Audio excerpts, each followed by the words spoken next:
आज मैं पहुंचा हूं सहारनपुर शहर के एक बहुत प्राचीन और इस समय लगभग खाली पड़े मंदिर, जो कि रायवाला बाजार में ठीक रचना साड़ी के सामने है, जिसकी देखरेख में परीक्षित पोखरियाल जी यहाँ पर गद्दी पर बैठे हैं। मेरे साथ मेरा सौभाग्य है।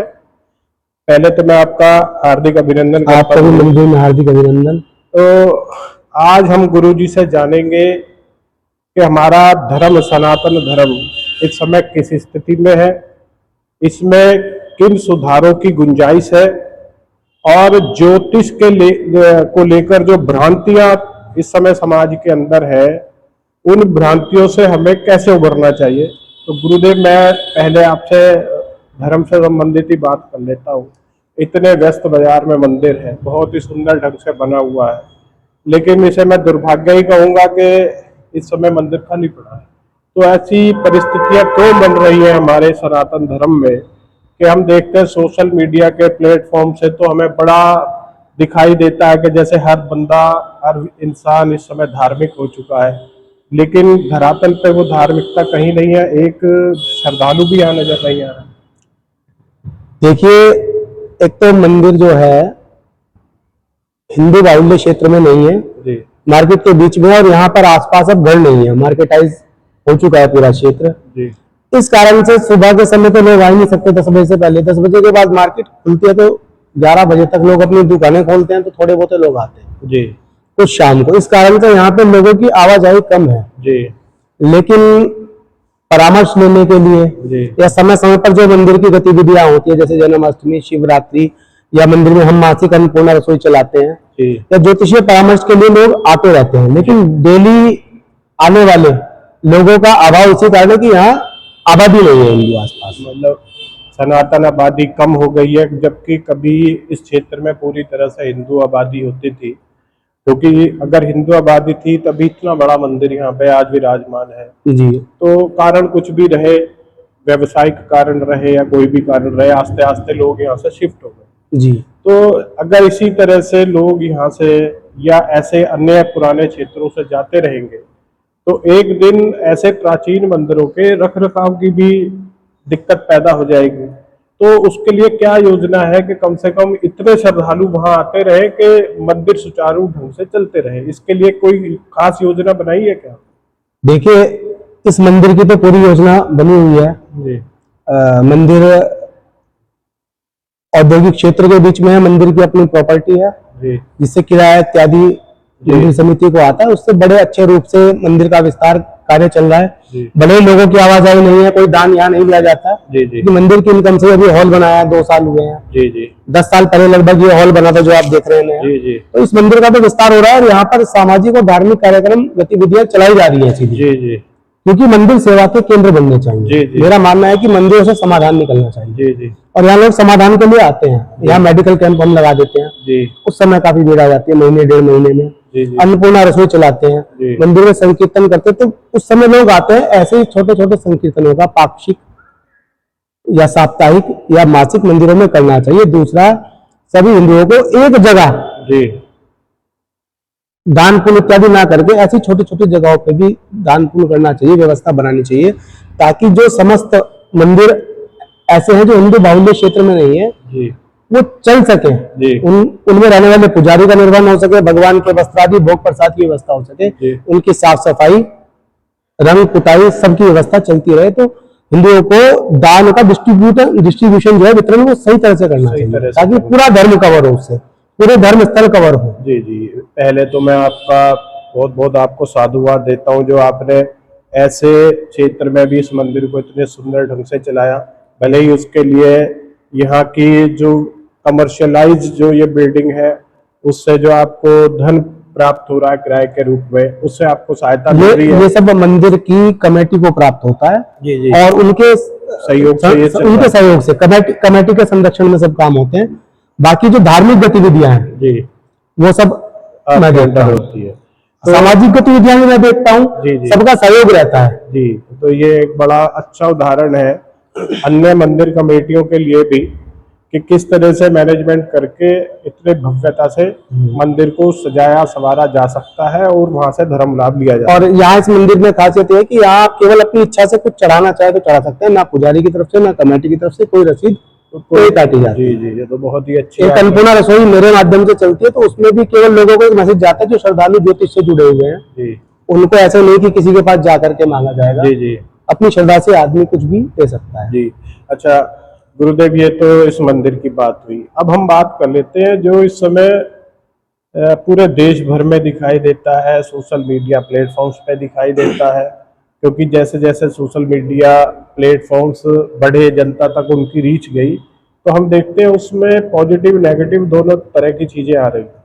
अब सोशल मीडिया पे देखने में आता है कि हर दूसरी तीसरी रील में ज्योतिष से संबंधित कोई बात आती है और बड़े बड़े डिजाइनर ढंग से लोग बैठे हैं, उनमें कुछ महिलाएं भी हैं और बड़ी डिजाइनिंग से वो बातें रखते हैं और ऐसी बातें रखते हैं कि जो बात एक व्यक्ति ने कही उससे बिल्कुल दूसरी बात दूसरा कह रहा होता है। तो उससे मैं समझता हूँ कि ज्योतिष को काफी नुकसान हो रहा है, ज्योतिष के प्रति लोगों के मन में एक संदेह पैदा होता है। तो मैं आपसे यही चर्चा करूंगा कि वास्तविक ज्योतिष है क्या? जी देखिए, ज्योतिष जो है काल विधान शास्त्र है जी। वेद के 6 अंग हैं, शिक्षा, कल्प, निरुक्त, जी। व्याकरण, जी। छंद और ज्योतिष। जी। शिक्षा आप जानते हैं शिक्षा क्या है, कल्प माने अनुष्ठान करना, अनुष्ठान का उद्देश्य क्या, वर्षा इत्यादि सब समय पर हो। जी। छंद आप जानते हैं मीटर, जी जी एक भाषा में पढ़ने का एक तरीका जिससे वो याद हो सके, तो छंद कहते हैं, मीटर बनाया जाता है। जी जी इंग्लिश में मीटर बोलते हैं जी उसको। जी और व्याकरण भाषा का विज्ञान है। जी इन सबसे दुनिया चलती है, सृष्टि चलती है। जी। और इन सबको किस समय पर करना है उस काल का निर्धारण ज्योतिष करती है। ज्योतिष के 3 अंग है, प्रारंभ में एक ही था ज्योतिष, लेकिन सिद्धांत, संहिता और होरा। जी। सिद्धांत का मतलब है किस गणित के आधार पर आप तय कर रहे हैं, ग्रहों की गति की गणना कर रहे हैं। जी। और संहिता का मतलब है आप आकाश में ग्रहों की स्थितियों को देख रहे हैं। जी।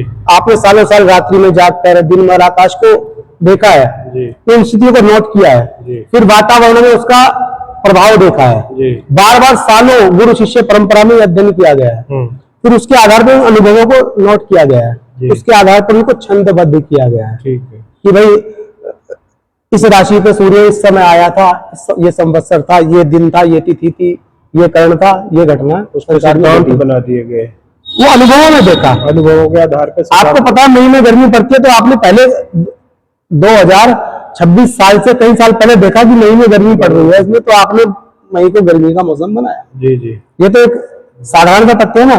जो 30 सालों पहले ग्रहों की गतियों को देखा, सभी ग्रहों की गतियों को देखा, फिर उसको आकाश को देख देख कर, एक तो होता है कि पहले मान लो फिर जान लो आध्यात्म का विषय, लेकिन ज्योतिष है पहले जाना जी फिर माना। आकाश में देखा कि सूर्य निकल रहा है, किस दिन किस स्थिति में है सूर्य, उसके प्रभाव देखे, और कितने महीने में सूर्य के प्रभाव कैसे हो रहे हैं, कितने समय में अस्त हो रहा है, दिनमान कितना बढ़ रहा है, रात्रिमान कितना घट रहा है, इन सबके अध्ययन को देख करके ज्योतिष बनाई गई, उसको कहते हैं संहिता।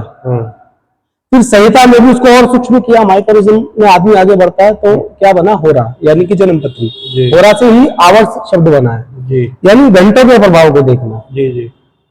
तो उसमें किस स्थान विशेष पर कोई व्यक्ति पैदा होता है, उस समय ग्रहों की आकाशीय स्थिति क्या थी जी, उसके आधार पर उसकी दशाएं अंतरदशाएं निर्धारित की जाती है जी, तो उसको बोलते हैं होरा जी। और ऐसे ही काल गणना का जो मुख्य वो है पंचांग, जी। तिथि, वार, करण, नक्षत्र और योग, 5 चीजें देखते हैं। अब ज्योतिष का उपाय बताना बड़ा आसान है, तो जन्मपत्री हमने देखी, लेकिन वो जन्मपत्री है क्या? क्योंकि जन्मपत्री को देखना इतना आसान ज्योतिष ने कर दिया कि उसको आकाश की स्थिति का भले ज्ञान न हो, उसने 12 खाने नवमान दशमान उसके सूत्र पढ़ लिया, वो फलित करेगा, उसका फलित सही हो जाएगा ब्राह्मण का। क्योंकि फलित साधना का भी विषय है। जी। जब हम यहाँ भगवान के द्वार पर बैठते हैं, भलाई की भावना से ईश्वर अपने आप मुझसे निकालता है। जी जी। किताबें मैंने भी ज्योतिष की पढ़ी। जी जी। फिर उसके बाद अपनी बुद्धि का प्रयोग और अपनी भावना, अपना अनुभव काम करता है व्यक्तिगत फलित पर।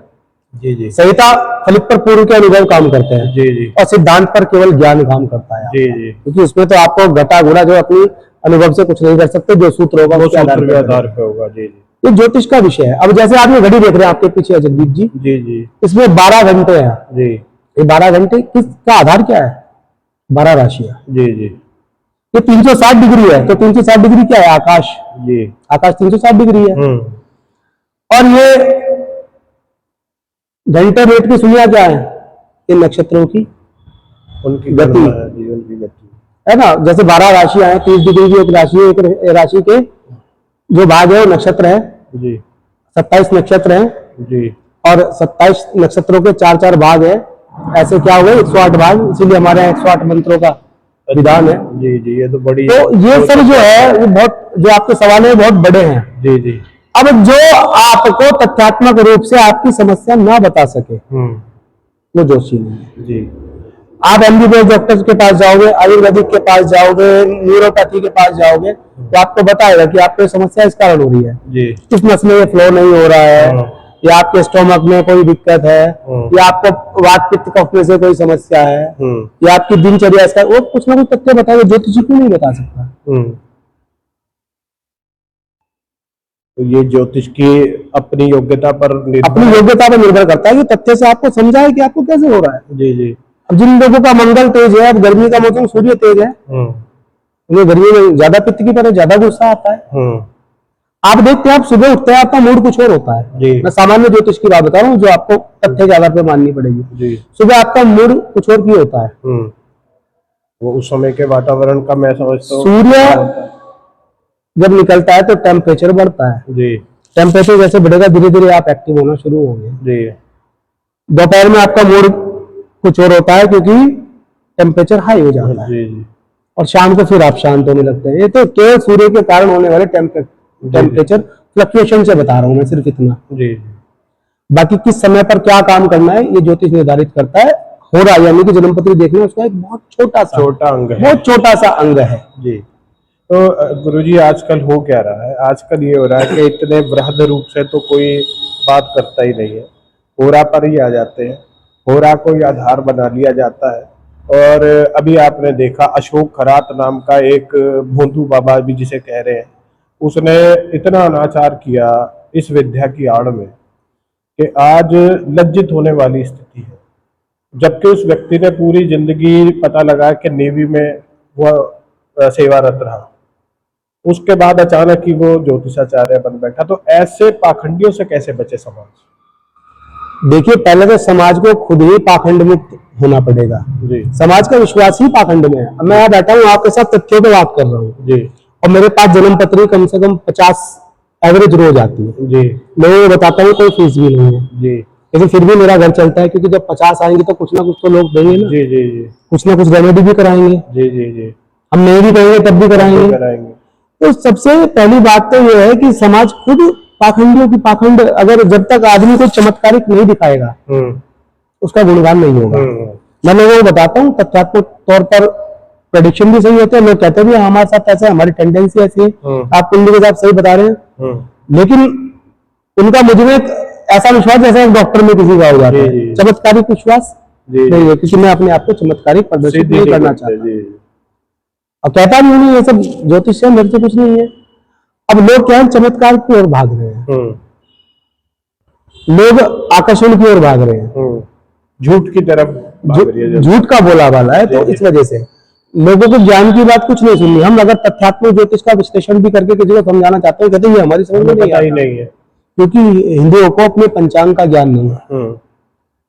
समय समय कहते तो पंडितों का खेल है। ये नहीं पता कि ये वेरिएशन हमारे गणित में थोड़ा अंतर होने के कारण पंचांग विधियों में जी, कि आज ये तिथि ये घट गई ये बढ़ गई।